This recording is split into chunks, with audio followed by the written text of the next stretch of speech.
I feel it's unfrozen, but is it good? I don't want to know. Okay, I do want to know. I do want to know.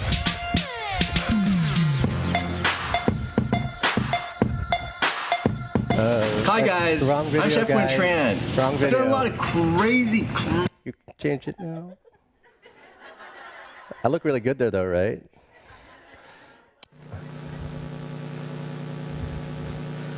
How's it going? Hey, I know you guys. How is everyone doing? Thank you so much for waiting. If you're not Asian, you haven't seen these crappy Asian music videos for karaoke. And we're going to do a little ditty together. You don't have to sing along. This is my go-to song of all songs. Wait a second. Wrong light, guys. No, I'm not over there. I'm not over there. Yeah, I'm over here. Correct. I'm over here.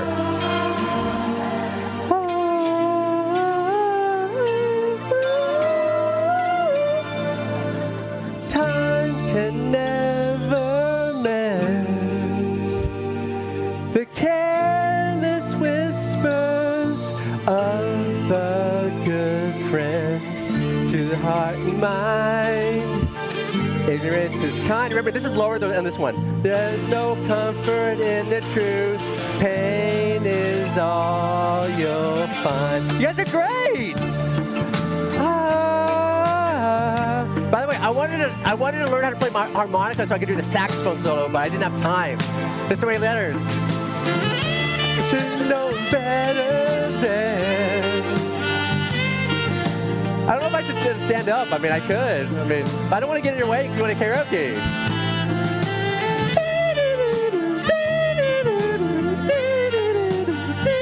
I love this song so much. Too bad, George. I'm so sorry George Michael passed away. It kills me. I feel so unsure as I take your hand and lead you to the dance floor. As the music dies, something in your eyes calls to mind a silver screen and your sad goodbyes. I'm never gonna dance again. Guilty feet have got no rhythm. Though it's easy to pretend, I know you're not a fool. Should've known better than to cheat a friend and waste the chance that I've been given. So I'm never gonna dance again the way I danced with you. Wow, this book talk is starting out great, guys. I love it. This is amazing. Lots of book talking here. I love it. By the way, we're doing the entire song, by the way. Time can never mend. Oh, there she is. This is Diane. The careless whispers of a good friend to the heart and mind. Ignorance is kind. Then you go high on this one. There's no comfort in the truth. Pain is all you'll find. I'm never gonna dance again. Guilty feet have got no rhythm. So it's easy to pretend. Welcome. I know you're not a fool, but you're not rid of me yet. You're no better than a cheater friend. The wasted chance that I've been given. So I'm never gonna dance again the way I danced with you. Man, that harmonica would have been so good right now. I'm telling you. How amazing is this video, right? For non-Asians, not the Asians. You guys already know. You understand Asian karaoke always has nondescript videos that have nothing to do with the song. Okay, here comes the hard part, guys. Here we go. Tonight the music seems so loud. I wish that we could lose this crowd. Maybe it's better this way. We hurt each other with the things we want to say. We could have been so good together. We could have lived this dance forever. Never's gonna dance with me. Please stay. And I'm never gonna dance again. Guilty feet have got no rhythm. Though it's easy to pretend. I'm dying up here. I know you're not a fool. I should've known better than to cheat a friend. Waste the chance that I've been given. So I'm never gonna dance again. Oh yeah, this doesn't work, by the way. This is my microphone. Oh my God. That's probably why I didn't make the choir. But the song's not over. I said we're doing the entire song. This is also the by time for anyone showing up late, even though we started late. I get it. I get it. I'll get it. Never let you go. Never let you go. Oh, that's a little pitchy. You had to leave me alone. Never let you go. Was I what I did so wrong? So wrong. That you had to leave me alone. This counts for summer reading. Doing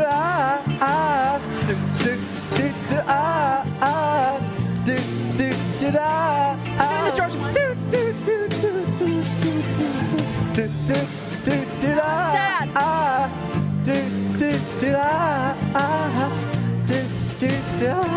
She's actually one of the librarians here. You believe that? Give her a hand, by the way. Oh my God. Oh. I'm so glad that didn't suck. You actually joined in. That was so much fun. Oh my God. The song is actually over, but you have great video though. Oh my God. That was so much fun. My mouth is so parched. Guys, welcome to the Central Library, guys. Thank you. Woo! It was a great talk. I'll see you later. Woo! All right. Good thing I really don't work out, so I don't have. Okay. Well, hello, everyone. Now that I know this isn't our usual way to begin our LA Made program, but we thought we'd do something a little different this time. My name is Diana Levo-Posner, and I'm part of Los Angeles Public Library's LA Made team. LA Made is a series of cultural programs funded by the National Endowment for the Humanities. This is our third season, and it's bigger than ever. I mean, hello, it is. And then you know what? I'm going to stop right here and say thanks in part to the LA Made team. Wendy Westgate over here, right here in this beautiful dress. Wendy, do a twirl right now. Do a twirl. That dress. She is our lead coordinator for this program, and she's usually the one up here, but poor Wendy lost her voice on Monday, and it's coming back. And she said, hey, Diane, you like to karaoke? And I said, of course. I stepped up to plate, but I want to give Wendy, please give her a round of applause, because she does a lot of work on this. As does our team members that are here today, Karen Pickard-Ford, woo-woo, and Terry Markson, and the rest of the LMA team and Exploration and Creativity Department. So, all right, I just did that to try to catch my breath again. This is our third season, the biggest ever, with 166 programs scheduled both here at the Taper and at your local branches. So please consult the library's website at www.lapl.org/LAMade for upcoming programs, or pick up one of the fabulous calendars when you leave today and put it on your refrigerator. Before we jump back into the show, I want to let you know about the next couple of LA Made programs we have coming up in the Taper, so you can put them in your calendar right now. Are you ready? On Sunday, July 29th, we'll screen the independent film Raising Zoe, a pioneering Outfest documentary by Latino filmmaker Dante Alencastre, who follows one of LA's bravest and youngest trans right activists, 13-year-old Zoe Luna. A question and answer with the filmmaker and Zoe follows the screening. Then, on August 19th, you can enjoy a flute concert by one of the musical icons in the genre, Mr. Herbert Laws, and internationally, yes, Mr. Laws deserves a definite applause, an internationally renowned flutist who has performed throughout the world, including, thank you, including our own Hollywood Bowl, and whose recordings have won 3 Grammy nominations. Okay, as always, just a few housekeeping tips. Please silence all your electronic devices. If you parked in the West Lawn Garage underneath the library, you can get your parking ticket validated. Thank you, Wendy. At the information desk in the main lobby by showing your library card. It looks just like this one. Only a little bit tinier, yes. If you do that, and if you do not already have a card, it's a quick and easy to get one of the at the checkout desk, and it gives you access to millions of resources. And now, on to the program you've been here to see today, which you've already gotten a taste of. If you know anything at all about Nguyen Tran, it's to expect the unexpected. In a career based on the theme of falling forward that began when he and his wife T started an underground restaurant called Starry Kitchen in their North Hollywood apartment. Followed by various cooking pop-ups, he went on to found their recent Echo Park restaurant, Button Mash. He's written an awesome and hilarious cookbook, which he'll be signing afterward in the lobby, filmed a Food Network pilot, and who knows what else he's going to be going up to next. He's known for the Crispy Tofu Balls they serve at the restaurant, which you, audience members, will have the great good fortune to sample after the program out in the courtyard.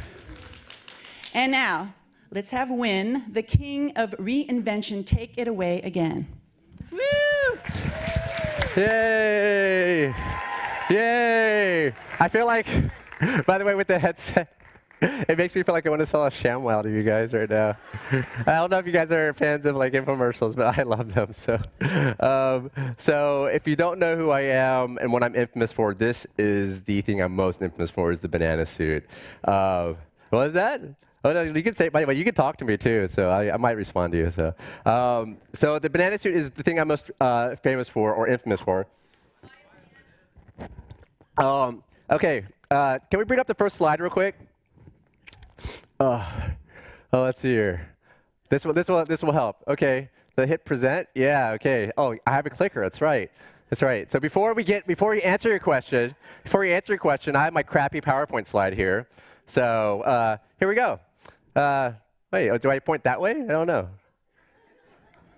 It's not. Oh wait. It's a clicking. Oh, there it is. Look at that cool animation I put on that. Woo! Okay, before I answer your question, this is important. This is my favorite review of the book on Amazon. Top critical review. One person found this helpful. By the way, that actually was me. I'm not actually, and that's not a joke, because this review is very unapologetic. It's true. By Kelly Red on January 21st, 2018. Bad language in a cookbook is just not right. Okay, so I've been told, so I have to preface this, like, I do curse, but I do it for passion and emotion. I know that some of you guys are long-standing, like, library members. I promise I'm not doing it just for effect, but I do it for weight. So I'm going to try to limit myself to 10 F-bombs, so I'm going to count them out. So your answer? Because I fucking can. But it's because the real answer to that, too, is because I worked in independent film before this, and there's a film called White on Rice, and there was a character that wore a banana suit, and I was promoting the film across the country, and I just told the director, like, dude, just give me the banana suit. I think I'm going to do crazy shit in it. That's not an F-bomb, so. And I started, it's the least creepy outfit you can wear that people just love, right? Right? So that's part of it. So with that said, this is the last time wearing the banana suit for the presentation. I apologize for people that love the banana suit. But with that said, so I'm all about really cheesy symbolism. So we're going to peel away the banana suit, right? And we're going to get to the many layers of Nguyen Tran and Starry Kitchen right now. So, and this might have been a really bad idea. So I have a lot of shirts on here, and it justifies me being a pack rat. So, oh my God, and this is my headband, my wristbands, and also it's fun. That's the other reason why I wear the banana suit. You know, food, it's so hard. Food, people take so seriously, and we're really serious behind the scenes in food, but I don't think everyone else should be, right? So I always say that Starry Kitchen is getting people laid and making babies since 2009. If they're not getting laid, that's my fault. Okay, so this first shirt is the Button Mash logo. So if you guys don't know, we have a place called Button Mash in Echo Park, right next to Dodger Stadium. The fun story about this is that in 2012, we were at the top of Bunker Hill before the Broad Museum was there, and had a fan email me a 7-page email about, oh my God, I love your food. I just have this crazy idea about having an arcade, craft beer bar, an Asian restaurant.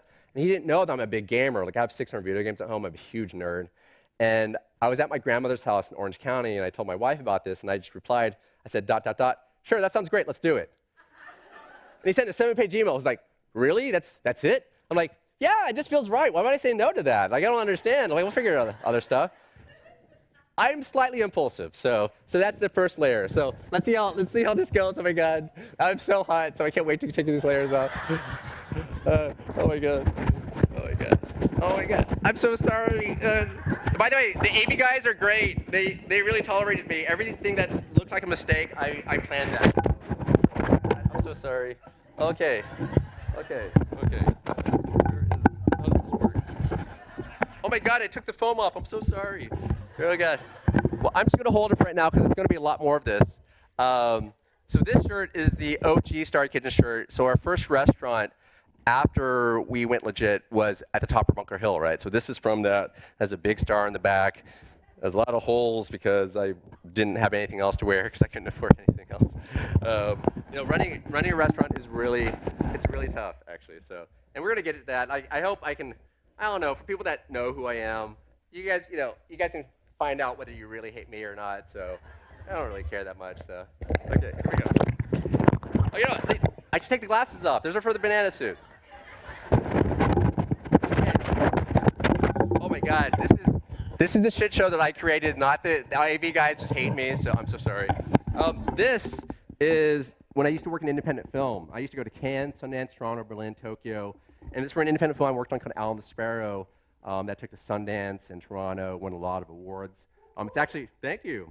And it's actually on Netflix, I think, but it may not be. You can, but not anymore. Suck. Alan the Sparrow. It's a beautiful film about a young girl and an older woman that befriends her and this older guy, and they kind of connect and build this unlikely family. And and actually, God rest his soul. Like the director of this film passed away about 6 months ago. A really good friend of mine. He was 45 in Vietnam. And I really loved working in independent film. It was really something that I didn't expect to fall into. And I did it for like 6 years. And I started representing Asian American filmmakers. And this is a different story for another time, but I used to sell films to the likes of Harvey Weinstein and those kind of guys. So, and I did know, I'm not being facetious, I have some weird stories. So, okay, we're gonna take this one off. Oh my God. Oh my God. Guys, tolerate me. I'm sorry. This segment will last maybe another 5 minutes. I'm so sorry. I can see Russell up there. He's like, oh my God, we actually got this guy in the building. This is simple. So before I worked in independent film, oh my God, I think I broke this thing.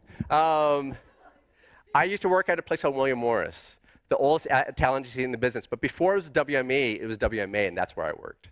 And I got a job there because I sent 110 letters all across the film business. And I met some guy that got me into the head of HR. And the head of HR eventually hired me. And she told me, like after she hired me, she goes, I've been the head of HR for 40 years at William Morris. And for you guys that don't know, in the film business, William Morris is the training ground. Like any talent agency. So anyone that's a studio head, that's headed up like Universal or Warner Brothers or like that, they've all come from the mailroom that I worked in. And she said that I was the craziest person that she'd ever interviewed. Because at William Morris, in the film business, it's just the rite of passage. If you've ever seen the movie Swimming with Sharks, all that stuff is an understatement. There's some pretty shitty stuff that happens to assistants, and I was laughing the entire time.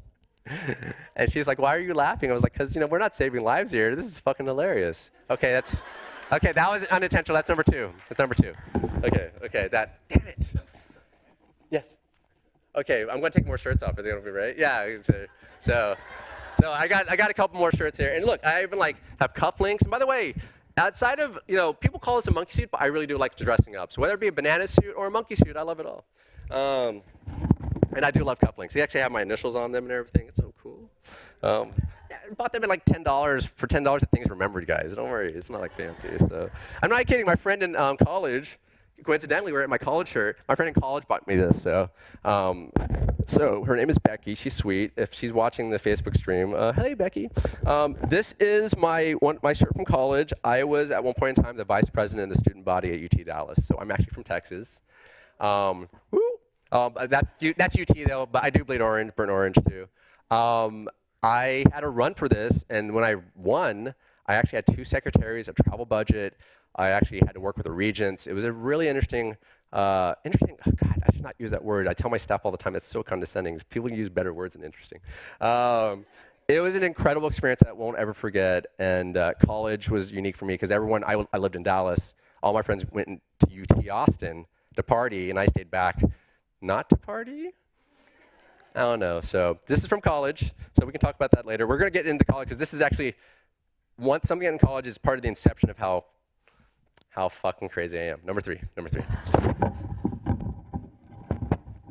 almost there. Oh my God. And Facebook, everyone's going to hate me. So this is my high school calculus shirt. I am very, very proud about this. So and by the way, it's BC. So anyone knows about between AB and BC? BC was the more advanced one. So my high school was like third high school in the country to institute calculus ever since Jaime Escalante instituted here in South LA. One of our teachers at our school actually saw us stand and deliver and flew out to LA to meet him, then brought calculus. And I lived in like a lower middle class suburb of Dallas, and they were like, why can't we have calculus?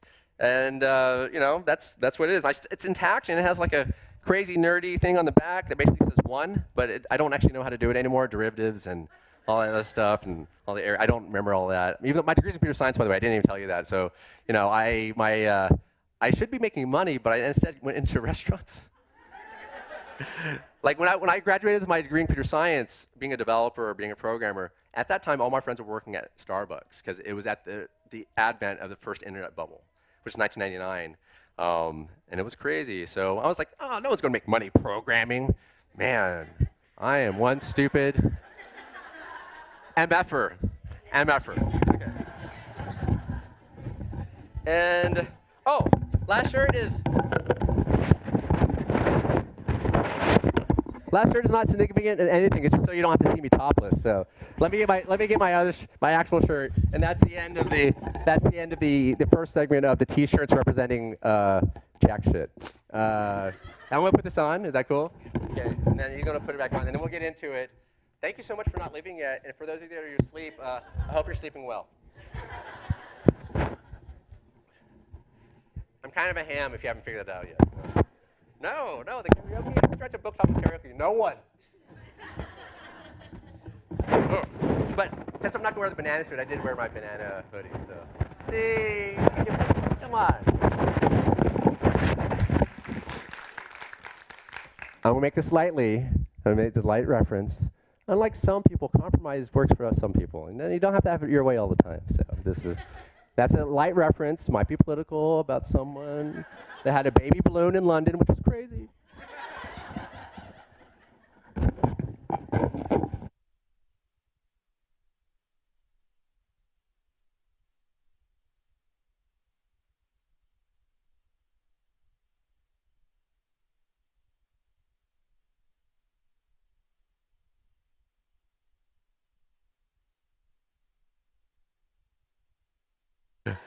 Can I go find it? Should I go find it? Okay, so you get to see the better view of me now, the posterior, which is really flat. My mom even told me that one time. She goes, you have the worst butt in the history of mankind. And I was like, thanks, Mom. Oh my God, did I lose it? Oh my God. Oh, here it is. I found it.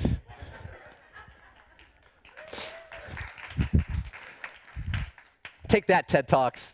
This is way more fun.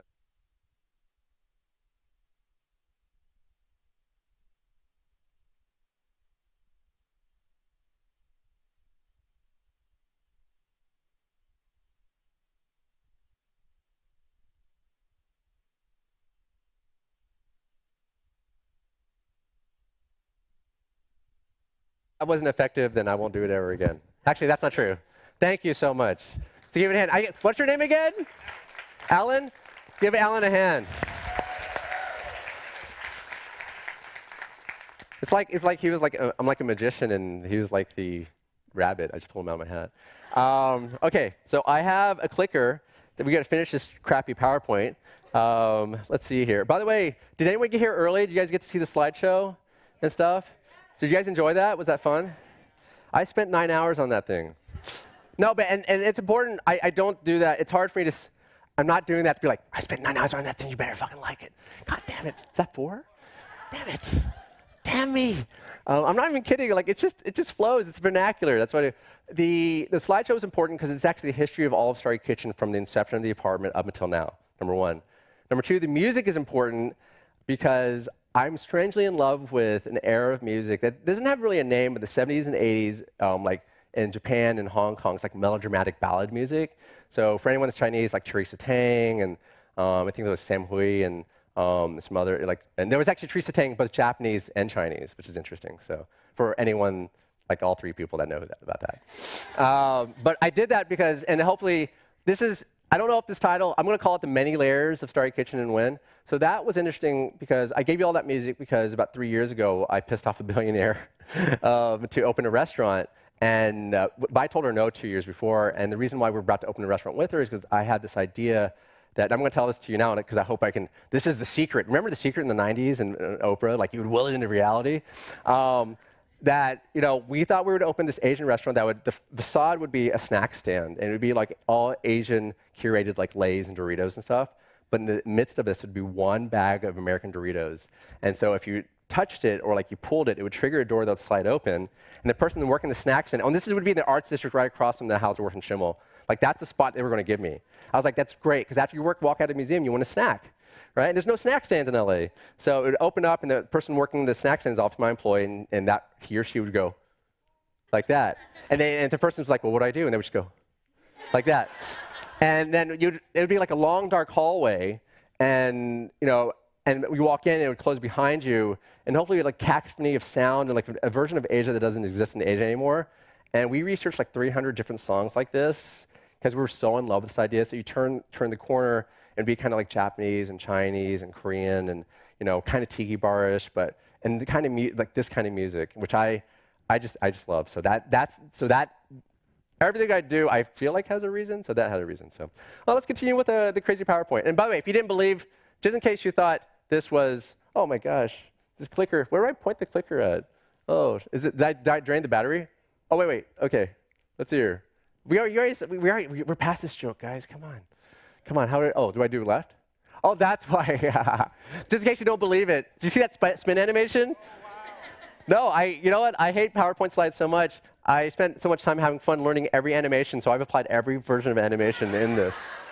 So on the right, you can see this is actually a real review, and I really did like it. So let's move on. Oh my God, there's me with Color Me Bad. So this is just random because I'm all full of non-sequitur humor. Back in 2012, we invited these guys. Color Me Bad, they sing that, I wanna sex you up all night.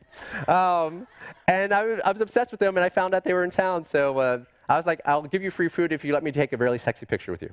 And that's the only reason for that. So. Okay, but I haven't actually introduced myself. Hi, I am Nguyen Tran. This is me. So, this is my friend Justin. Some of you guys actually know Justin here. This is me drunk at a friend's wedding. Well, don't worry about the wedding because that's a sore story. But this is a Vampiro from Mexicali Taco Co. This is how much I love a Vampiro. Okay, I'm going to drop the fifth F-bomb. You're not going to fuck with my food when I'm asleep. That's what happens. So. And here's another, this is the last non sequitur joke for this minute. Does everyone remember the paperclip guy from the Microsoft Office in the 90s? You remember that guy? Yeah. So hey, there he is. I just wanted a reason to put him in a PowerPoint because it's Microsoft. But this is actually a Google, so, see you later. See you later, paperclip guy. I don't know where I'm supposed to point out. Okay, let's go to the next slide. By the way, I try to do only two things of everything twice? Man, that's so redundant. Let's see here. Okay, what's next? Okay, little things. I'm a big gamer. So my favorite game in the world is Gunstar Heroes for the Mega Drive / Sega Genesis. Number two, I love anime. I've been watching anime since 1989 when I used to get beat up for it and everyone thought it was porno. It's not. It's not porno. And this is actually my favorite anime of all time right now. It's called Touch, which is not very well known here. It's a baseball anime written by a guy named Adachi, who's really famous for this. And it's about two twin brothers and the girl they grow up with, and how they fall in love, and they grow up through adolescence, and how they learn about life, love, and growing up. It's beautiful. You guys try to find it. It's amazing. So, and I watched a lot of I would listen to a lot of J-pop. This is Nami Amuro from the 90s, partially because I love that outfit. Like I want that outfit so bad. Like for me, like I don't care about gender that much. So, okay, so video games, anime and manga, and J-pop. So I'm not normal. I just got to make sure of that because someone wrote an LA Weekly article about me like 2 or 3 weeks ago, or 2 or 3 months ago, and they're like, yeah, he's like a frat boy trapped in. I'm like, how am I a frat boy? I'm like the biggest fucking nerd ever. Are you kidding me? Oh shit, is that 6? Damn it. Damn it. Okay, I think we're almost at the end of the PowerPoint slide. Oh, and that's just a picture of me. Look at all these animations. Oh God, oh my God, oh my God, look at that. By the way, someone needs to pay me to make PowerPoints for them more awesome now. Contact me at awesomepowerpowerpoints@starrykitchen.com. The fax number is NUNYA business. That's Nunya business. By the way, which is Albania if you somehow didn't memorize your country codes in elementary school. Poofed. So we're done. Okay, you can take down the PowerPoint slide. So here's what we're going to do. We're going to talk about some stories that are in the book or not. I'll try to give you some chronology, and then we'll do some other fun stuff. I just feel like I had a stage, and I could have like Evan Kleinman, Jonathan Gold, and I'm friends with those guys to interview me. But like I'm so crazy, like they would just let me go anyway. So like I don't want to waste their time. Actually, it would be pretty fun because especially Jonathan Gold, he gets really peeved. And guys don't know who Jonathan Gold is. He's the foremost food reviewer in LA. He's a 2-time Pulitzer Prize winner. He will tell you that because everyone says, "Oh, he won a Pulitzer Prize." No, 2.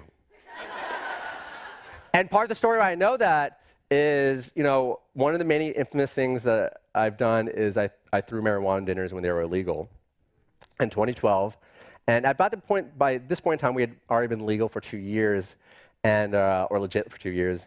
And we're like, we need to do something crazy. And we were partnered up with a French chef by the name of Laurent Cognu, who anyone that's been here for a long time, or he had 7th Street Bistro. He's partners with Joachim Schlickal from Patina, beast in the kitchen. And we started doing these marijuana dinners. And I announced it on April Fool's Day.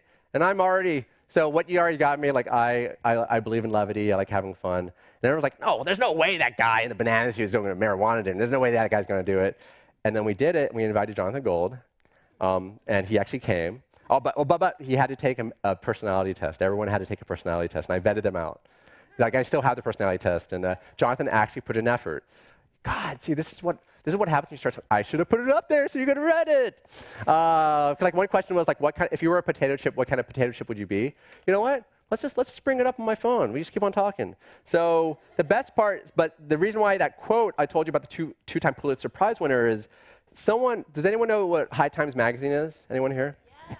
So there's a lot of fans of High Times Magazine. It's a magazine about marijuana, which is legal in California now, so I don't know how I have to act like it's like something kind of.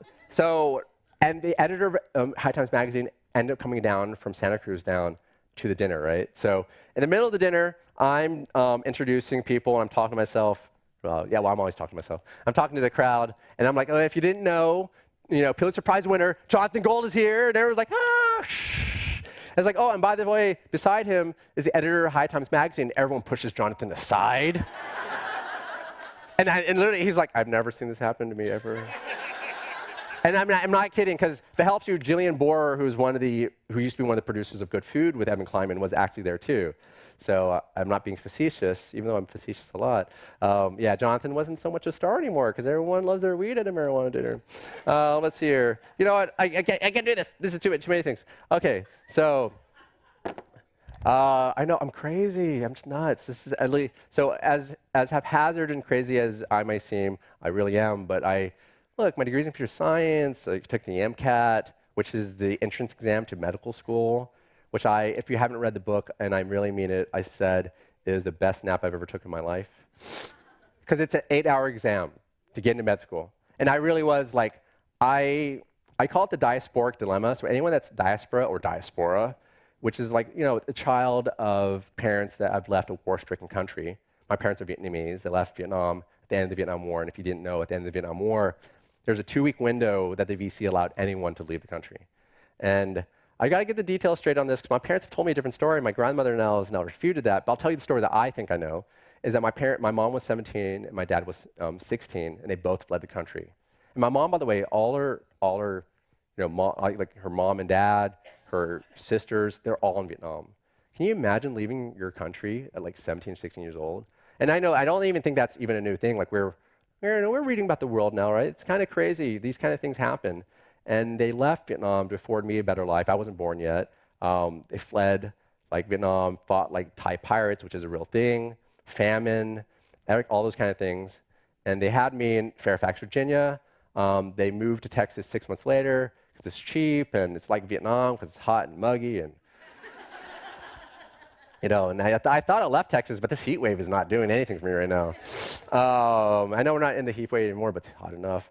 And God, where was I going with this story? I don't even know. So they had me. We were here in the States. We're in Dallas. And no, where was I going with this story? I want to know. The diasporic dilemma, right? So the dilemma is that I grew up Vietnamese, but I grew up wanting to be white and American, which is not an uncommon story. And you see a lot of these videos now on like ATTN and BuzzFeed and stuff like that, like of people coming to terms with their Asian Americanness. And I didn't realize I could be both Vietnamese and American. So for the first 18 years of my life, I just wanted to be American, right? And it was hard because everyone used to make fun of me and call me Chinese, and I would tell them I'm Vietnamese, and they're like, "What's that?" And my favorite, really embarrassing story is that I used to go to it's a preschool/daycare called La Petite, which there's some here in LA. And the kids would just call me Chinese, ching, ching, chong, chong.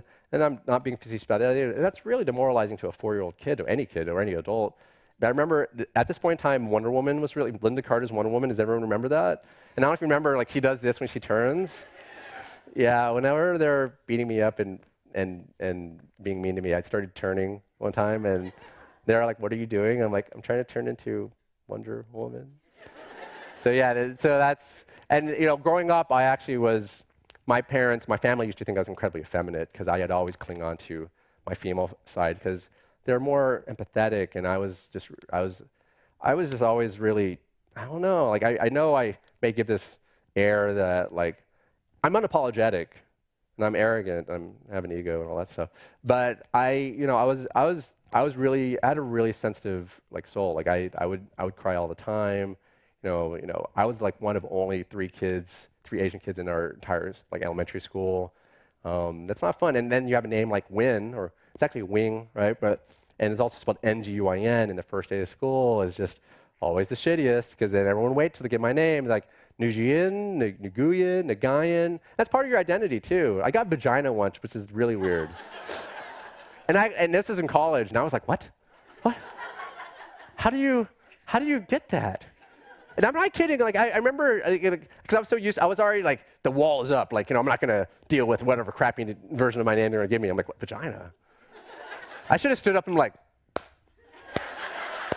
I should have, right?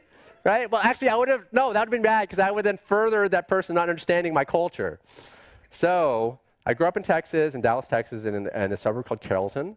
Let's see here. I went to Furneaux Elementary School, Dan F. Long Junior High School. Okay, let's get to college.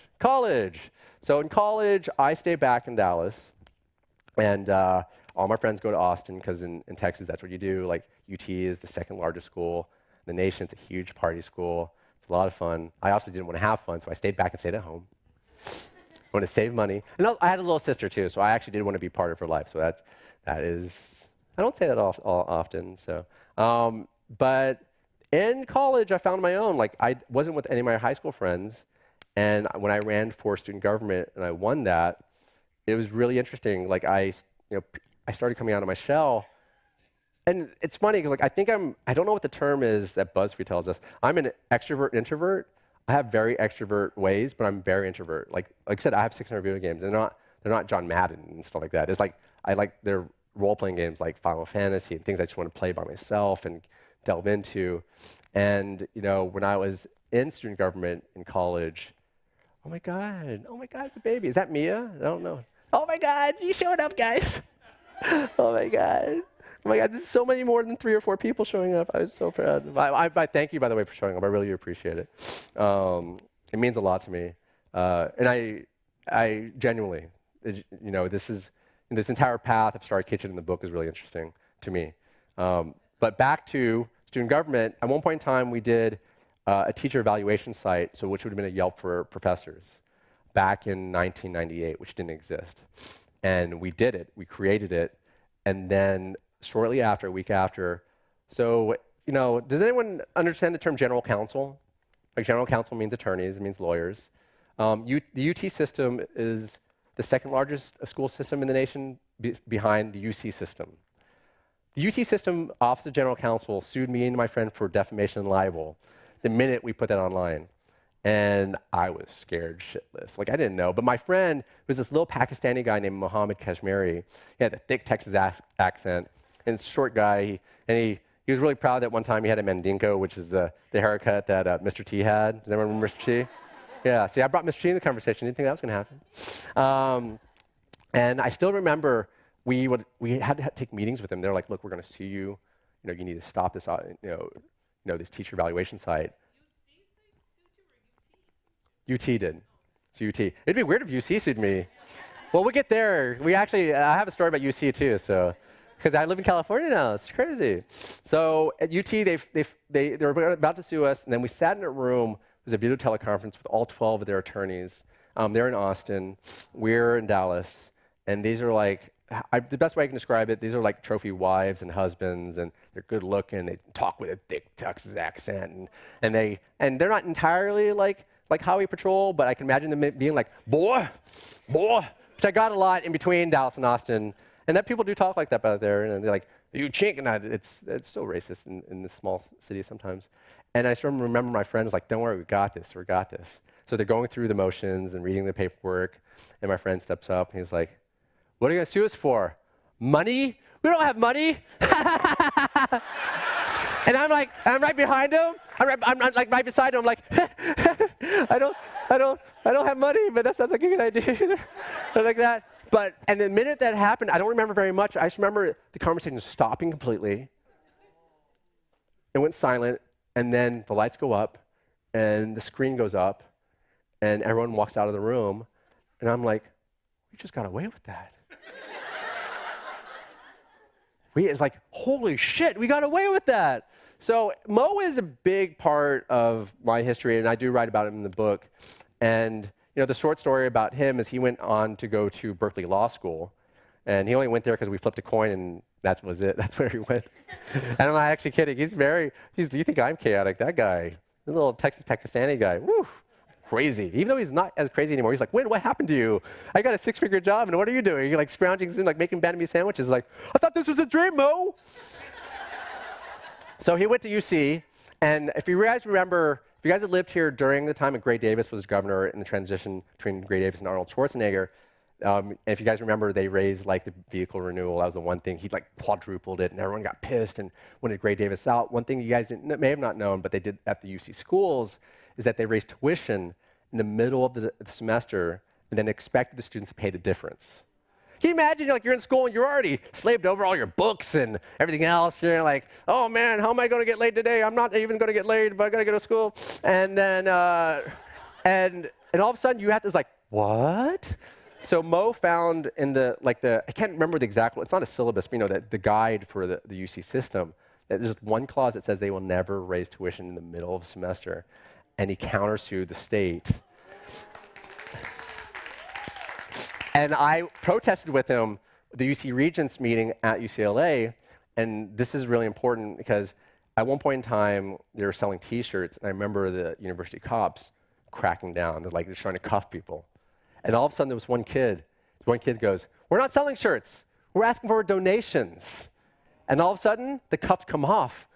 And there's another one who's like, that is brilliant. Right? So, and these are important, these things I've just laid out for you are the inception of Starry Kitchen. In Starry Kitchen, I'll fast forward, and the thing about it, this is why I didn't want to do a total book talk, because I can talk all day. I really can. There's so many anecdotes and stories of all the crazy stuff we had, but I feel like everyone else does too. I'm freer to share them? I don't know. I'm also really animated? I don't know. So when we started Starry Kitchen out of our apartment, part of it came from the fall of the economy, 2008, 2009. And my wife, T. Tran, which we'll get to. I'm going to talk more about her because, here's a side note. I got a couple reviews in the book, and a person that was a huge super fan of Starry Kitchen, used to write for Lucky Peach, Food and Wine magazine. She wrote a kind of scathing review. It's like, how is this book about a couple, and I don't hear about the wife at all, right? And the funny part about that is the entire time I'm writing the book, I'm like, honey, honey, you need your voice in there. It's like, I don't care. No one cares about my voice. And the entire time, I'm like, honey, it's like, I can't, like, everyone thinks that I'm so overbearing that you, like, I'm like holding you down. I promise you, I'm not completely holding her down. Most times she's holding me back. But she doesn't care. Like, I am the face and the voice of Starry Kitchen, not because I, like, you know, a tap dance and all that kind of stuff. It's because my wife doesn't want to. And which is really common with chefs, by the way. And, you know, so fast forward back to, let's see here, this is 2008, 2009, the fall of the economy. One of my friends, he was a movie producer. He worked with a director by the name of Chan-wook Park, who directed Old Boy, Sympathy for Lady and Mr. Vengeance.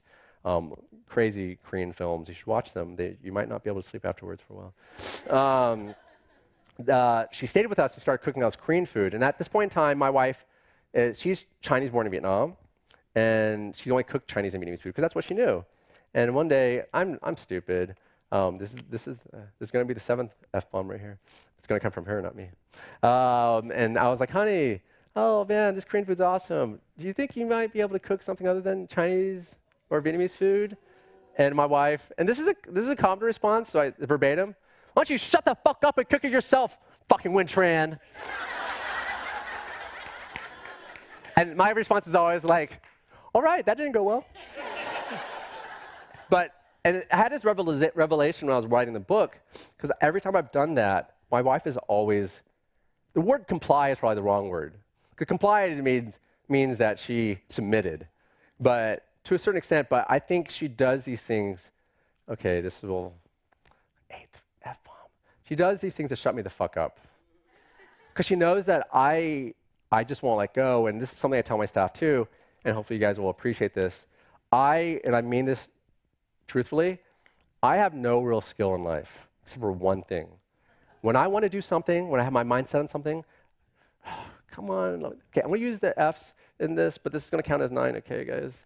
I don't give a fuck who you are, how fucking tall you are, how fucking short you are, what gender, how old. Like, I just get stuck on an idea and I want to do it. And it's not about success either, it's about completion. Like I am a rabid dog and like Starry Kitchen is an example of that. Like, I don't let go, I don't quit, I don't care about the logic. Like, Starry Kitchen is a stupid name. No one starts a restaurant without experience. Like, you know, no one wears a banana suit, no one curses, no one tells people to enjoy their balls in their mouth. No one does all this kind of stuff.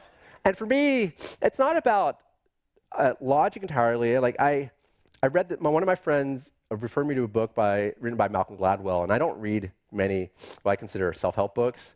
It's called David and Goliath, and every story is about the stories like David and Goliath, right?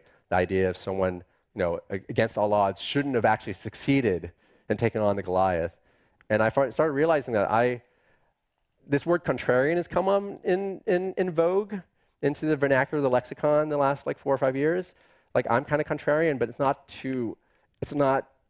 to show anyone up. It's just that my mind doesn't work that way. Like, if everyone's like, let's go this way, I'm like, oh man, there's a back door over there. Why don't we go over there? Like, no, you don't do that. Like, but it's over here. I don't get it. Like, where are you going? When, like, I'm just gonna open it and see if I can get in. Right? Like, oh my God, I'm in, guys. Like, how'd you do that? Like, I opened it? I don't know. Like, I don't, and I think part of it, that's like when I was a kid, everyone just thought like, you know, the term, like, I'm self-deprecating if you haven't figured that out, but when I was a kid, I was weird. Right? They're like, who laughs at their own jokes? Like, I do, because they're funny. And they're like, you're weird. I'm like, oh my God, you're weird. It's been a really weird trip to kind of come into my own and figure things out and find my wife. And so back to Starry Kitchen. Now, oh man, I'm in so many tangents now. So my wife lost her job in April of 2009. I didn't really have a job because I was working in independent films. I really depended on what they call private equity, which is rich people. And whenever there are economic crashes, rich people just don't spend money. It's not because they don't have it, because they don't know what's going to happen, so they don't want to spend it anymore. So I didn't really have a job anymore. And my wife she'd been cooking these dishes. And, you know, I don't know if people remember before the age of food porn, only Asians took pictures of food with 35 millimeter. So I'm going to take credit for that, put it in my back pocket. So all you people are like, oh my God, food porn, this, food porn, that. For you guys used to make fun of me when I was a kid. Like, what are you doing? Like, this is beautiful. Like, who takes pictures of food? Now everyone does. Asians. My wife grew up really Asian. And no, and this is so the people that know her will understand this, but people that don't, my wife she left Vietnam when she was 1 year old, around the same time that I did. But not I did. I wasn't even born. My wife's a year older than me. I was a little zygote. And when she came here, she grew up really. She's Chinese born in Vietnam. She's half Taiwanese and half Cantonese. Her main language outside of English is Cantonese, which is the main language of Hong Kong, right, or the Canton region and some other places too. And so, the most famous channel in Hong Kong is TVB, and that's all she watched when she grew up. So I found this out when I started dating her. I'd like make jokes about Alf and Scott Baio and other stuff. She's like, "Who are you talking about?"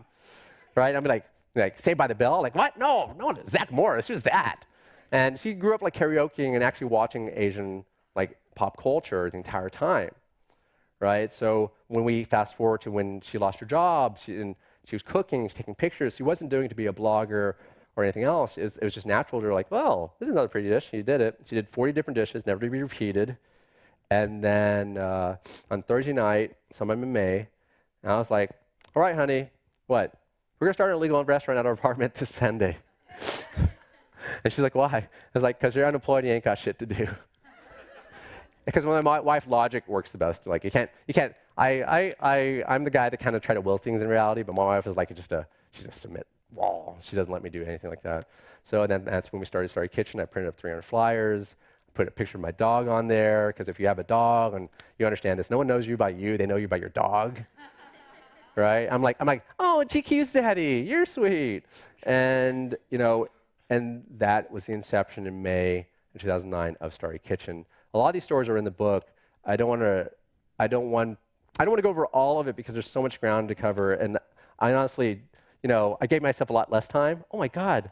So can we do this? Can we bring up okay, here's what I'm gonna do. I'm gonna share some stuff with you guys that I haven't shared with anyone in over a decade. This is how much I love my wife. I'm 40, she's 41. Don't worry, she doesn't care. And for her 30th birthday, I really want to do something special. I was working in film, and I made a stop-motion animation for her. And I worked with a lot of filmmakers, but I don't consider myself like a seasoned filmmaker, so it's going to be kind of crappy and kind of endearing, so you guys can bring it up. You can play this short film. Oh my God, I don't want to watch this. Audio. Wrong audio. Wrong audio.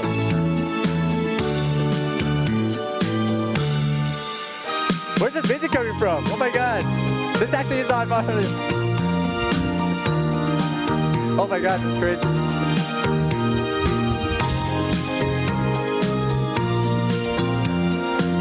Yeah. That's the wrong audio. That's not the audio video. We were playing it earlier.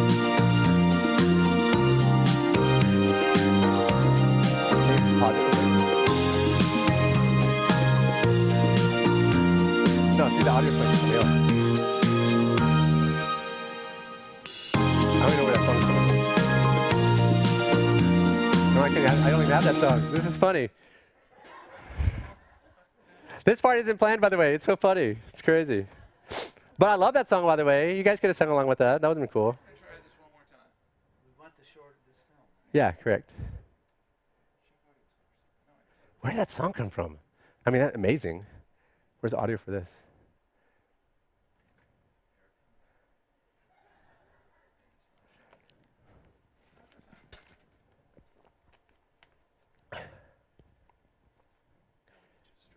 Oh, that's all right. All right, I'm going to stretch it. So thank you for laughing, even though you're not hearing my bad accent in that. So if you guys don't know about like my marijuana dinners, the second one, I had an alias by the name of Commodore Booty McCooters. You may have seen the intro. It was something that my friends in college invented to subscribe to magazines with. So let me repeat: Commodore Booty McCooters. And they started getting like credit card like submissions for it too. So I was like, my God, that's an incredible name. So I've carried on the legacy of Commodore Booty McCooters. I've actually even got them on TV before. For the second marijuana dinner, it's my favorite accomplishment of everything I've ever done. Oh my God, okay, uncomfortable music. Okay, go for it. Hello. I'm just reading one of my favorite Judy Beam novels. That broad really knows how to write a novel, doesn't she? Welcome to another episode of This Is Your Life as We Know It. Tonight, we go on a journey that spans the Pacific. A very forward thinker. This is no other than T. Tran. Yes, I know. It's quite a forward thinking of us, isn't it? A fascinating individual whose love for purses, food, fashion, and Johnny Depp are legendary. So come along for a ride on the train today. I, Commodore Booty McHooters, will be your conductor for a most excellent adventure.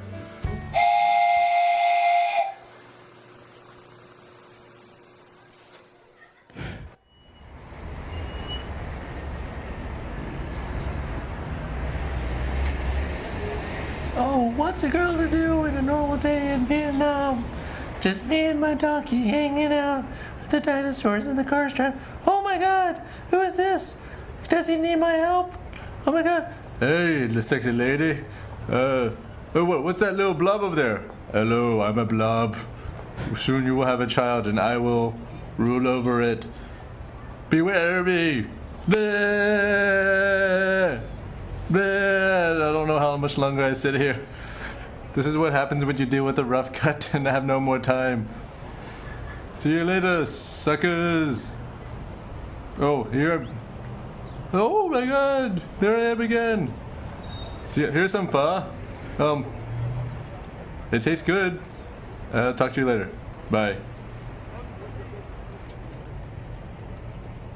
Oh my god. All of a sudden, a bowl of pho appeared, just like the one before. Could it be? The blob! Oh my god, you actually came back for me!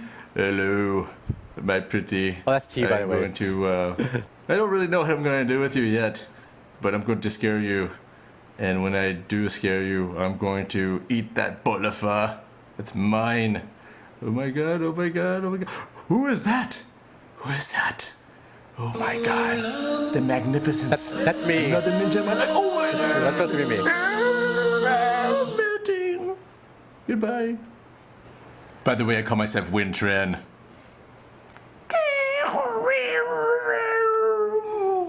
I have no idea what that was Come about. back! I'm your zebra! The end. Oh my god, this is so embarrassing. That's the short version, by the way. Thank you. Thank you. I want to share some stuff about me so you can make your decision how annoying I am or not. So that's up to you guys. So my wife, can you bring up the picture of my wife real quick? It's next, I think. So this is T. This is from our, so in Asian culture you do like pre-wedding pictures, and went to Taiwan and spent like 13 hours with a makeup person and all that. And this was one of the pictures she took. She's not here today. She's alive. She's not here today. She's just to make sure you know. We have some of us got a toddler birthday party to go to, and she's over there with my little son Killian just racking up. So T is interesting in many different ways. She was born in Vietnam, came to the States when she was 1. One thing that's really interesting about that is her parents, in terms of the diasporic dilemma, her parents embody that more than anything. Her mom was a seamstress, her dad was a carpenter, and like one thing that they did, and they forbade my wife from ever getting in the kitchen her entire life. So a lot of people may not know about that about her. So throughout her entire life growing up in the house, she was never allowed in the kitchen to watch her mom cook or anything. It's like her mom would always kick her out because she didn't want her her daughter to stumble into blue collar lifestyle. Obviously, I fucked that up, so I think that's number 10. But the funny thing about that is that she actually went to UT for the first 2 years of her college career, and she missed her mom and dad's cooking. So she started remaking it.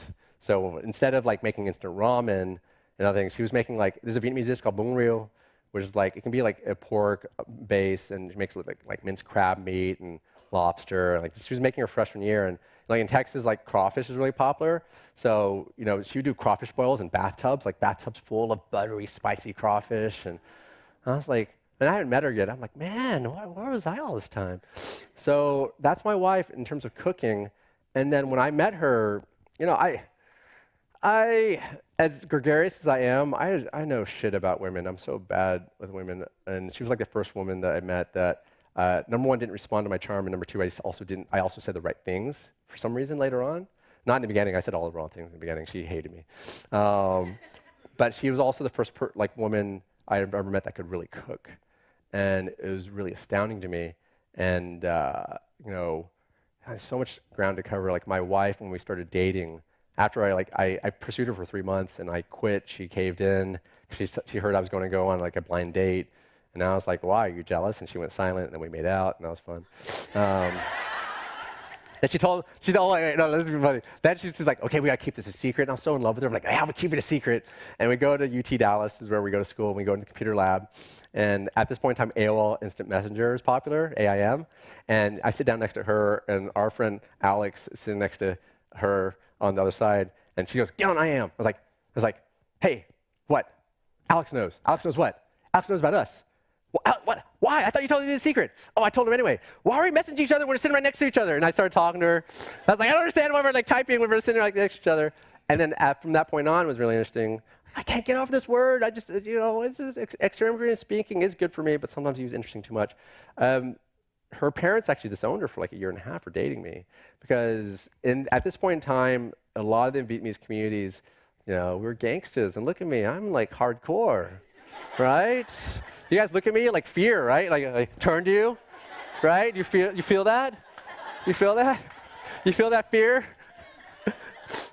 So no, and I'm not kidding. In a lot of the Vietnamese communities, there were a lot of Vietnamese gangsters, and it's funny because we were getting all these stories from our grandmother, like, oh man, we heard you met him at a pool parlor or a karaoke bar, and he picked you up and took you with him or her, and like I was like, what? I'm not a gangster at all. Like I play video games and watch independent film and like anime, yay.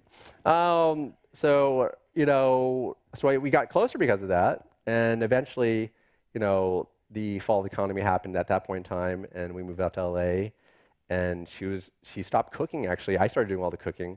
And by the way, I in terms of the chef hierarchy, my wife is definitely the chef. I've kind of stepped up. I used to be all front of house. When you run a restaurant, you end up taking every role anyway, so I've taken that role from my wife so she doesn't have to do it, because we've really burned out on running a restaurant. I'm gonna give you one really graphic, since I'm on the restaurant business thing, I'm gonna give you one really This is how bad the restaurant business is for me, and I need to give this to you as graphic as possible because you can understand how much it hurts me. We've gone through so many valleys and hills and mountains through running the restaurant business that at one point in time, and it sounds like I'm saying this at David, and it's kind of half funny, but it's worse. Like I've told this to some of my friends too, like, you know, it's really bad when you're so broke and so depressed that you're masturbating just to escape the pain. And that's something that happened. Like it's many times over. And I wouldn't say that, I feel like any kind of role of entrepreneurship or pursuing anything that you think you love can really, really test you. And guys, come on, masturbation supposed to be fun. And like when it's not fun, that really sucks. That's the joke, you can laugh at that one. But you know, I don't have all the time in the world to tell you all this stuff. So, you know, with my wife, I just want you guys to know that she, outside of I idolize her and she is the talent behind Starry Kitchen, there's so much more to her than people even know. I do write a chapter about her. It's a decent-sized chapter in the book. I wish there was more about her. So if we get another book deal, she's promised that she will participate in writing more, or participating in that. Let's see here. Well, God, I was supposed to end this, you know, so there's a couple things. I was going to do a cooking demo, show you guys how to do the tofu balls. Do we have time for that? Do you guys care up there? Okay, but I need 2 volunteers. So, okay, oh my God, I'm gonna do one woman and man. Oh my God, you. Yeah. Oh, are you just coming here? No, he's not volunteering.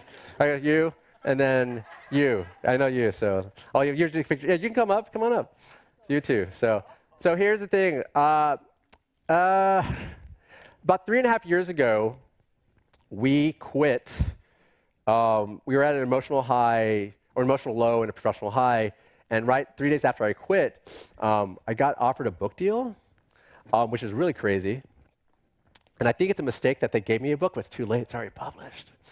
And it's HarperCollins, which is it's one of the big 5 publishers in the world, which is nuts, right? So here's the caveat of the tofu balls, right? And by the way, can we they're so pretty, look at them. So the green, by the way, and it depends. I always say it's a naturally green sweet rice in Northern Vietnam, In Vietnamese, gom yap san, right? So, or this one said gom yap la ye, which is means pandan, so it's colored by pandan in this one. This is the dish that defines our entire business. We are the house that the tofu ball is built. For people that hate tofu, that deplore it, that can't stand it, they don't know why they effing like it. Say, I'm not dropping any more F-bombs. I limit myself, guys. See, I can be an adult. And this, we've probably served over 1 million of these. These are the reason why we're around. But here's the caveat. I spent 2 years writing this book. And the recipes I spent a lot of time on too. I always say that I might be a crappy writer. So what we're going to do is we're going to set you guys up. And then I'm going to read verbatim the instructions from the book. And here's the catch. If you ask anything that's already been, if you ask me a question that's already been addressed in the book, I'm just going to repeat that line. That's it. Because I got to see how crappy or how all right of a writer I am. Is that all right? You guys all right with that? Okay, you guys all right with that? Oh, by the way, you still have tofu balls at the end of it too. So, you know, this is what they look like. Outside is what they taste like. I'm sorry I'm talking so long. If anyone needs to leave, just do it. Hi. Let's see here. So, how we? You know, I didn't think all of this all the way through. So let's just have some fun. Let's figure it out. So, and actually, you know, can I borrow someone's book? Someone has a book out there, right? I'll make your book extra special if so. Oh my God. Hey, Evelina, how are you doing? Thank you for sticking around. Oh my God, I'm so glad you're not asleep. That's amazing. If you want to follow along, page 30. All right. See that? Please enjoy our balls in your mouth. See that? You see that? Yeah, yeah. Classy, I know. All right. And there's even a whole story about how the tofu balls are inspired by my wife being really Asian, and in the sense that we had a friend that had a restaurant, and I've already told him this now. He had a restaurant, his mom opened a restaurant on Sawtelle. It's called GR Eats. So my friend is Eric Nakamura from Giant Robot, and they had these tofu balls that Rachel Ray wrote about. And my wife went over there, and she's really Vietnamese and Chinese. She ate them. She goes, well, she didn't. In Vietnamese, she would have said, "Đồ má," which is like, oh my God, you know what it is? It's like MFer, kind of really nasty. But yeah, no, that's Vietnamese. I get a Vietnamese flyby, whatever. And then but what happened is instead of, she said, I can make this better, and instead of just talking about it, she actually made it. So what's your name? Florence, I'm Nguyen. Nice to meet you. And good to see you again. All right, so I think we're just going to do this. You want to just do this? Just go in. There's lots of equipment here. We're going to play with this, and we're just going to see what happens. Mia, you want to make some balls? Come on up, girl. It's all right, girl. I know her. Okay, so in the book, if you haven't looked at it before, the book is really special to me. So I didn't want the recipes to read too clinical, so I include a lot of my personality and anecdotes in there. I also include what I call a balls out portion, which is basically, if you want to start your own illegal and underground restaurant, this book will let you do that. So, and I'm not kidding. I had to recalculate all this for you guys. So, if you guys want to start an illegal underground restaurant, please invite us, and I'll give you a $5 donation because that's what I did. So look, he's getting his gloves. There's a poly gloves. Okay, so I'm just going to keep on reading. All right, Crispy Tofu Balls. This dish defines Starry Kitchen as one of the last dishes we created in our apartment. I call it the game changer for people who hate tofu, deplore tofu, cannot stand tofu. See how consistent I am in writing and talking? To get the right balance between moisture and texture, we go through a 4-day process at the restaurant. For you guys, though, preparing smaller portions, you can honestly prepare the tofu day of. All right? You can take there's a couple aprons. Oh my God, you guys are so nice. I'm so sorry. I thought I was going to keep this to an hour, but I am so loquacious, which is a big word for wordy. My sister taught me that when she was in elementary school, loquacious. Because he was telling me I was loquacious. I was just thinking about putting on the banana suit. But You could if you want. It's going to be much harder to work with. And for you to clean. Okay, but in the interest of time, I'm going to read through it, and we're going to skip one step so you guys don't have to worry about it. Okay, so it says press the tofu. Pressing the tofu is the most important step. So I'm going to give y'all, I grew up in Texas, so I have the liberty to use y'all liberally. 3 pressing options. The first step before you press is the same. Drain the liquid from the box of tofu, then press. So you don't have to do this part if you don't want to. I did it. So, you know what?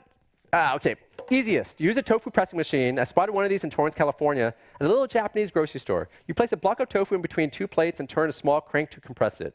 Though it will press only 1 block at a time, the boxes of tofu will come 4 to a box. You can set it and forget it. You guys know that one? Set it and forget it. But do it 3 more times if you plan on using all the tofu. Oh, that's a food mill. This is a $500 piece of machinery. No, I'm not doing that. I'm not. My wife would kill me if you did that. But here's the thing: if we did that, it's just going to dent their floor, and they will kill you. Because this thing is indestructible. It's like the Hummer of food mills. All right. This is what you make compote out of, and like mashed potatoes. And by the way, I should also say that I actually honestly hate normal food demos because they're really boring. So that's why we're doing this. And if you guys you can see my LA Times demo I did last year. I did 5 costume changes in the middle of it, and it was really fun. You should watch it online if you're bored. So the most common is use 2 similar sized plates or relatively flat surfaces. Lay out the blocks of tofu that flat in a single layer on one of the plates. So it sits like this. Correct. But 2 plates. But there's 3 ways though. And then put the second plate on top of the tofu. Press the tofu by placing at least 10 pounds of weight on top of the second plate. But the most professional, quotes, we still prepare the tofu this way at our restaurant, which is, without question, the most efficient way to prepare large servings. Lay baking racks or grates inside baking sheets. So those are, right? So this is what we call a quarter sheet, because it's a quarter size of a, when you buy like cakes, a half sheet, full sheet. So these are the sheets. I know no one cares about that. Then cover the racks with clean lint. Oh, see, so lay the baking racks and grates inside the baking sheets. So lay the grate inside the baking sheet first. Then cover the racks with clean, lint-free towels. Florence, is this, what's the physical version of mansplaining? Because he just took over. It looks like he knows, He's had my food before. Okay, let me repeat. Then cover the racks with clean, lint-free towels. There's towels right there, oh my God. And I know it doesn't say lint-free, but just believe it. All right, so cover the grate. Okay, now, okay, I'm supposed to, okay. Fair enough, whatever. Okay, this is. Is that the right order? No, it's not. Okay. Can we do the line again? Okay. Lay baking racks and grates inside the baking sheets. Then cover the racks with clean, lint-free towels.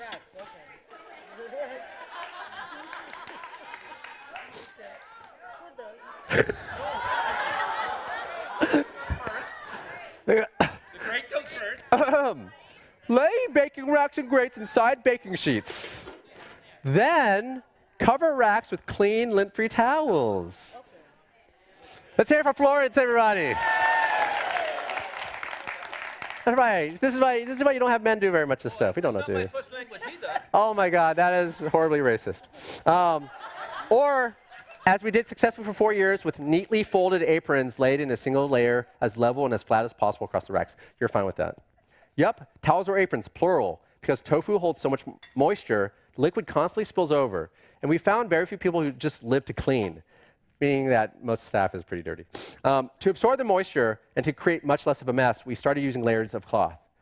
Lay out the tofu on the covered racks in a single layer. By the way, there's a reason why this is loquacious. This recipe alone is the one that I know everyone's buying the book for. And I wanted to give people as much detail as possible in terms of the thought process and why we do it. Because, because I'm generous like that. Make sure the tofu doesn't hang over the sides of the sheets or won't be pressed evenly. Next, lay another towel apron on top of the layer of tofu, again, flat and level. Oh, so pretty, Florence, I love you. Then lay another equal-sized baking sheet and covered rack and tofu on top of that.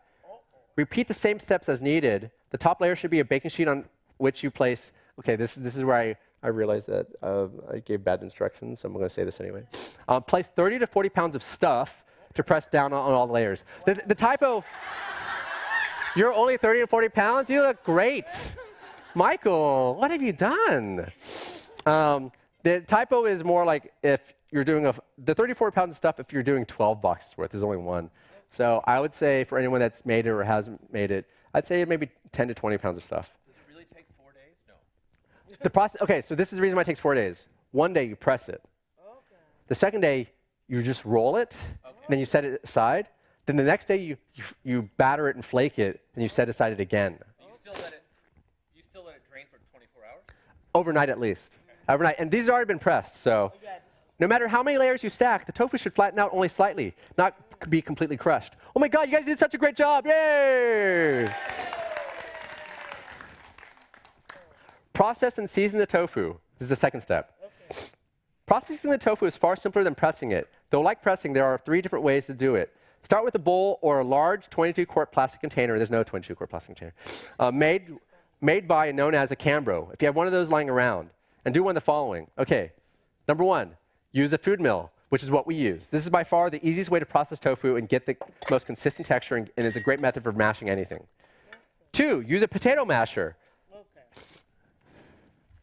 Just mash away. But you'll still need to use the third option to smash out any little lumps that the masher won't, mash.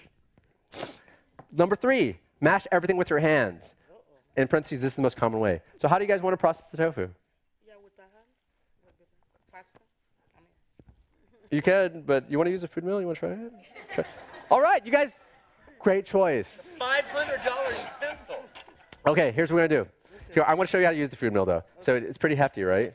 Yeah, Oh my God, oh my God. Just put this under it? No, we're going to do it in here. So we're going to do it in here. So this is the way it works, right? Normally with a Cambro, you set it on it, right? But we're just going to do this, and you're going to turn it. So like literally French chefs use this to make like when you want like, yeah, the most even mashed potatoes, you put it in there. So here, I'll do one for you, all right? Break it up. You can. It'll make it easier for me, but you don't have to worry about that. But this thing is so hefty. You know, you can look at that. Oh my gosh. Oh, look at that. You go back and forth. Hey, I'm not doing all this work for you. Stop. Stop. You're supposed to do it. No. No, I made millions of these. You guys give it to me. All right. So use a food mill, right? And that's enough tofu. Just like, yeah. And so like pick it up. And see, like it has a pretty even consistency. Do you see that? It's like, oh, ooh, wow. Ooh. It's like a cheese grater. It's like a cheese grater. Why don't you touch it? Touch it, guys. Feel it. No, feel it there. And you can eat it too. Put it in your mouth. They're not balls yet, though, so you can be offended. Michael, isn't your lady over there? What's happening? How's that taste? Great. Say great. Awesome. Thank you. I like it. You like it, all right. But it gives it a really, yeah, and it's important to press it overnight because what happens is tofu ultimately, you get soft, medium, and firm tofu. That's based on how they press it so generally speaking, tofu is like soybean and some kind of like agent. It's usually like vinegar, some kind of acid, and what happens is it makes it congeal, right? It solidifies. And when they make tofu, then they press it to give you the different texture, right? But we take firm tofu and then press it more. So, okay, process the tofu until it is consistent, almost pasty texture. If you go with number 2 or 3, make sure you smash out all the lumps from the tofu or else the seasoning won't evenly distribute through the mix and later the balls. See? We think about things like that, how it evenly distributes.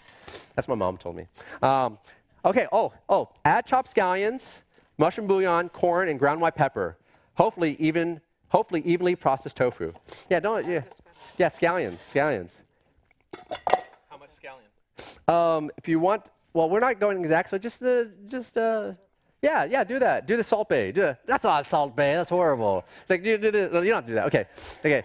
Scallions, mushroom bouillon. So here's some mushroom bouillon. Oh, that was much better. Florence, you get the mushroom bouillon. You want to taste it? And by the way, there's a rule in the kitchen. You taste everything. But oh my God, that is going to be so salty. Oh my God. I have water. Medic. Okay. You like? Florence, you have to. Okay, can we get you a napkin? I don't want to be the reason why you have a lot of mushroom bouillon on your lip. Yeah. The Don Johnson thing? Too much blow. Oh, okay. Really, Mr. Miami Vice over here. Okay. And corn. You see the corn? Yes. It's fresh corn. Eat it, by the way. Try it. It's sweet. It's fresh. Not out of a can. Michael, you're scared of corn? You're scared of corn?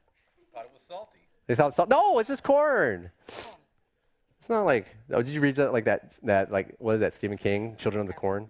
And ground white pepper. Just a pinch of it, though. This stuff goes a long way. It's going to taste metallic. Oh my God, that's so much. Oh my God. Okay. Oh my God, not everyone's left. It's amazing. I'm so sorry I'm boring you guys with the antics up here. Okay. Oh my God, Michael. you're impressing no one. By the way, the trolls on the internet are going to be like, that guy's awesome. Don't listen to that Chinese guy. I'm Vietnamese. Vietnamese. Okay, it should taste, so taste some of the mix. Mix it. Okay. Mix it by hand. Okay. Mix it. Oh, by the way, you know what I forgot? Play the music. We should be playing music this entire time. It's time. Oh my God, I forgot. I love elevator music, and I got a tune supposed to be playing underneath all this. You can lower the music though a little bit. All right. How's that? Oh, this is, by the way, if you like anime, this is from Neon Genesis Evangelion, which is really messed up that I took something as messed up as that series with this quaint little ditty.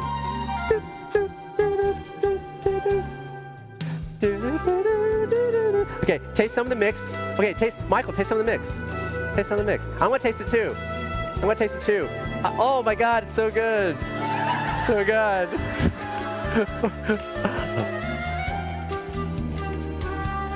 Hey, you guys didn't F up. Amazing. Okay. Oh, don't mash it anymore. Don't mash it. Oh, you're gonna mix it. The rice? Hey, you love this rice. You like it. Okay, we're gonna get to the rice. We're only on step 4 now. Make the tofu balls. Oh, if you guys can loop this music, that'd be awesome. Even if it's annoying to them, it's not to me. Make the tofu balls. Now it's ball rolling time. You ready? We'll get there. Scoop out a tablespoon of tofu mixture if you want. You can do a tablespoon if you want. We usually do it. Yeah, scoop it. And when we do measurements, it's about, you have to level it out. Because a heaping tablespoon is not a tablespoon. Scoop out a tablespoon of tofu mixture, hand pack it tightly into the spoon, then level out the spoon with your finger. You can loop the music, guys. It's cool. Yeah. Hand pack it tightly in the spoon, then level out the spoon with your finger. Assertively shake or scoop out the mix into your hand while mostly keeping it in one piece. So this is going to be the hardest part. This is what we're going to judge them on. I don't have room to judge people. I wear bananas and tell people to enjoy my balls in my mouth. I'm judging them professionally. All right? Don't look at me. Okay. It's not gooey because they pressed it. Because you guys pressed it overnight. You guys are... By Michael, you actually do like Don Johnson now. You have like white pepper blow. Oh my God.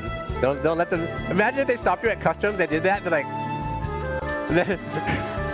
That would be horribly awesome. Okay, so...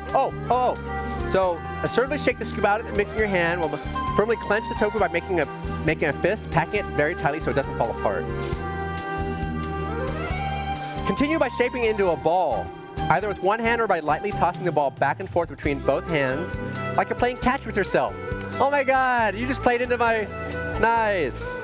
Lightly roll the tofu between your hands, moving your hands in an alternating clockwise motion, like you would forming a meatball, only more gently to smooth out any cracks. Tofu is very docile. The more you do it, the better you get the feel of it, like most things in life. Okay. That's actually in there, guys. Yeah. Place the tofu balls on the plate or ideally a baking sheet rack. Okay. So you've made tens of thousands of these. Million of these. Is that why you started having kids so they can make it? Simple answer, yes. Okay, so I have to judge you on the balls. So let's see here. Because actually, this is where we're going to stop the demo. So this is what I'm going to say. Finish the balls, and then you're going to present the balls, and I have prizes for you guys. We got prizes for you guys.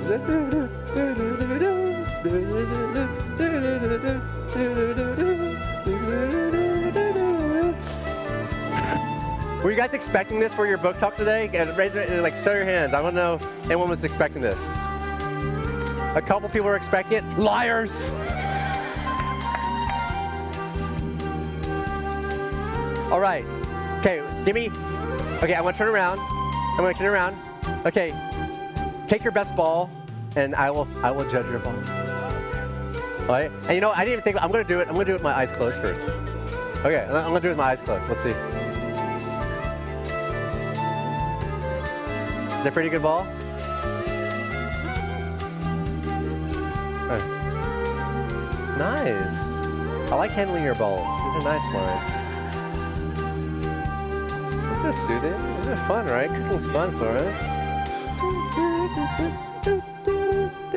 This is a pretty good ball. It's a pretty good ball. The only thing is it falls apart a little bit. So this is the hardest part. Like, honestly, tofu's super docile, right? So and that's why we don't make really huge balls too, because they fall apart. Okay, so Michael, your ball. What? Give me your ball, Michael. Oh, the first one was your ball? Oh my God, because my eyes were closed? Oh my God, you guys are so deceptive. All right. Okay, my eyes are already closed. Okay. All right, Florence wins. Yay. Okay, Florence, you get your choice. So I've done a lot of crazy things, and this may not be, I'm not going to say you're not in the demographic for this, but you may not. But so the first thing is, last year, one of our super fans is a guy named Brian Lee O'Malley, who wrote this comic book called Scott Pilgrim vs. the World. And we did an event called Scott Pilgrim vs. the Garlic Noodles. We only made 100 of these shirts. We only made 100 of these. So you can have this, so you'll read in the book that Coachella is one of the worst experiences of my entire life. There's the only one guiding light of all Coachella. Are these promotional condoms I made for Coachella that don't exist anymore? So the first one says, and remember kids, just say no to drugs. Because they do a lot of drugs at Coachella. Isn't that cute? And they have lots of sexies. Oh no, but I was like, you know what, if they're gonna have sex, they might be protected. But when I was at Coachella, the best part I gave to someone, and this guy was like, hey, so do these work well? And I was like, and I just ran away. I was like, I didn't know. I just want to protect you from STDs a little bit, right? See, look, it's a condom. Okay. But you get the 3-pack, right? So there's that. There's this one that says, balls full your mouth. Okay. Right? A condom there. I just want to make sure you inspect it merchandise. The last, oh wait, on the back I forgot. Because the first one is just say no to drugs. Yes. The last one says, dare forever. Dare, like remember, you know dare? D-A-R-E? Okay. Yeah, don't worry, it's funny to me. Yes, this says word, W-E-R-D, and the last one says balls deep. That one's pretty graphic. And that last one says oh yeah, which is, that's like, you know, it's nice. So which one do you want? You want the 3-pack? You take the t-shirt? Florence, t-shirt? Michael!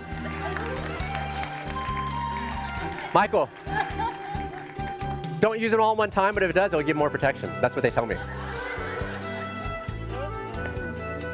All right, guys, we gotta wrap it up. Okay, so I've been talking too much and everything takes too long.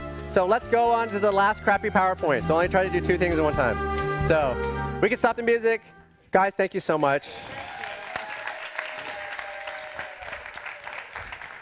I just need to press present on that. You see all the options now. Okay, so I was going to do a Q&A, but whatever. I've been talking too much. You probably know everything about me now.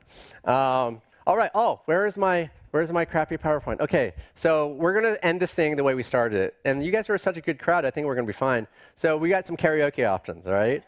All right. The first one is Journey. The second one is, oh my God, Journey. The third one is Olivia Newton-John. But here's the thing. Here's the issue. Number one, I couldn't find any great Asian Journey music videos, so we're nixing that. Number two, I watched this video, like, man, all karaoke ends in Journey, so we're not going to do that anymore. So we're taking Journey out and bringing either Toni Braxton or Frankie Valli, but Frankie Valli via, and most white people know about this, I didn't know about this growing up, via Engelbert Humperdinck. But just so you know, it's not a complete democracy, so I'm just curious at least. So show of yays or nays or whatever. Toni Braxton, it's going to be Unbreak My Heart, by the way. Which is my favorite guilty pleasure. Unbreak my heart. Okay, Frankie Valli via Engelbert Humperdinck, which is going to be I Can't Help Falling My Eyes Off of You. You know that song? And the last one, I just had the biggest crush on Olivia Newton-John. Olivia Newton-John! Okay, I'm gonna do it one more time. No, I gotta know for my own identification. Toni Braxton, Frankie Valli via Engelbert Humperdinck, Olivia Newton-John. You know what? Diane and Wendy, the people have spoken, and you know I'm a pushover, so Guys, let's put on physical. This is it. We're doing it. All right, guys.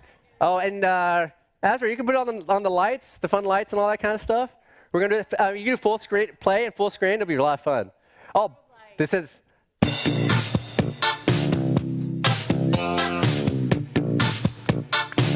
I have to karaoke this ever. Oh, see? It's Japanese. Look at that.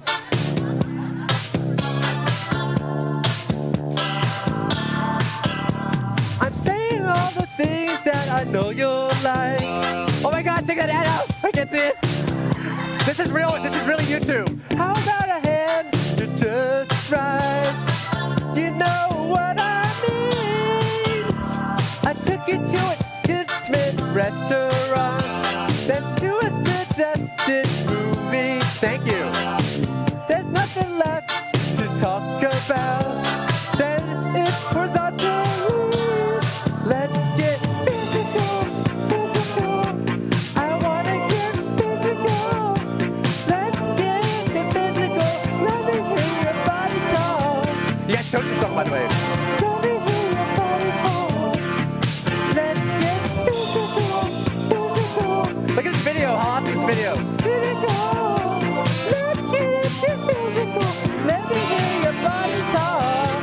Your body talk. Let me hear your body talk. I've been patient. I've been good. Try to keep my hands on the table. Take those hands off. It's getting hard just holding back. You know what I mean. I'm sure you understand my point of view. We know each other mentally. You got to know that you're bringing out the animal in me. Let's get physical, physical. I want to get physical. Let's get physical. Thank you for being along. Thanks for coming, by the way, too. Body talk. Well, I'll do sightings and balls afterwards, too. Let's get physical, physical. I want to get physical. Let's get physical. Let me hear your body talk. Your body talk. Let me hear your body talk. Oh, man, I wish there was some distraction now. By the way, the song I really wanted to do was the one, what is it? Hope Is Devoted to You. That's really hard to sing. But I love that song. It's my favorite Olivia Newton-John song of all. You guys know like Hope Is Devoted? There's a dog in here? No one told me? Hi. Hi. May I say hi? Aww. Need to get an animal. Did you guys see this dog over here? This dog now is taking the show. I'm just the opener. What's the dog's name? Let's get physical, physical. I want to get physical. Let's get physical. Let me hear your body talk. Your body talk. Let me hear your body. This next line's really for her. Let's get animal, animal. I want to get animal. Let's get to animal. Let me hear your body talk. I know I dropped an octave. The body talk. Let me hear your body talk. Guys, thank you so much for coming. Thank you so much for tolerating me. I'll go sign books outside. There's selling books outside too. And just so you know, I take about 2 or 3 minutes for every signature. So I write a random story for every signature because it's really special that you guys bought the book for me. And I'm not even kidding, so thank you so much. Appreciate it. Thank you. Hope you guys had fun.